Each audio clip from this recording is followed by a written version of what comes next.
BLA 2 যারা আছে তারা কেন হিয়ারিংয়ে থাকবে না?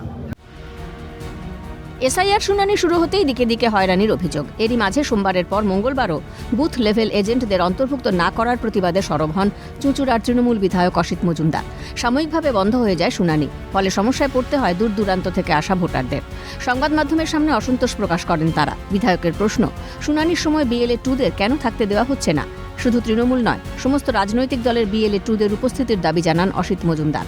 একতরফা হিয়ারিংয়ের অভিযোগ বিধায়কের। বিএলএ 2 যারা আছে তারা কেন হিয়ারিংয়ে থাকবে না? এই হিয়ারিংটা একতরফা হিয়ারিং হচ্ছে।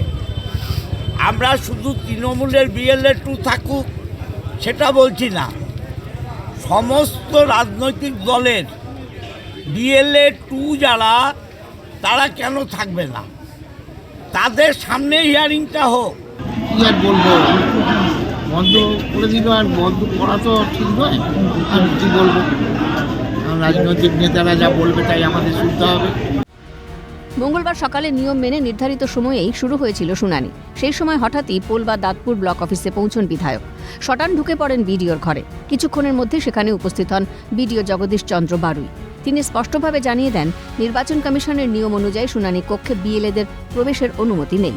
এরপর বিধায়ক বিডিওকে ওই বক্তব্য লিখিত আকারে দিতে বলেন। বিডিও তাতে রাজি না হওয়ায় ক্ষুব্ধ বিধায়ক শুনানি প্রক্রিয়া বন্ধ করে দেন। যদিও কোনো সমস্যা নেই বলে জানিয়েছেন সপ্তগ্রামের বিধায়ক তপন দাশগুপ্ত। কমিশনে কোনো নির্দেশ নেই যে বিএলএ 2রা থাকতে পারবে। সেখানে বলা আছে যারা নোটিশ ইস্যু হয়েছে তারাই থাকবেন।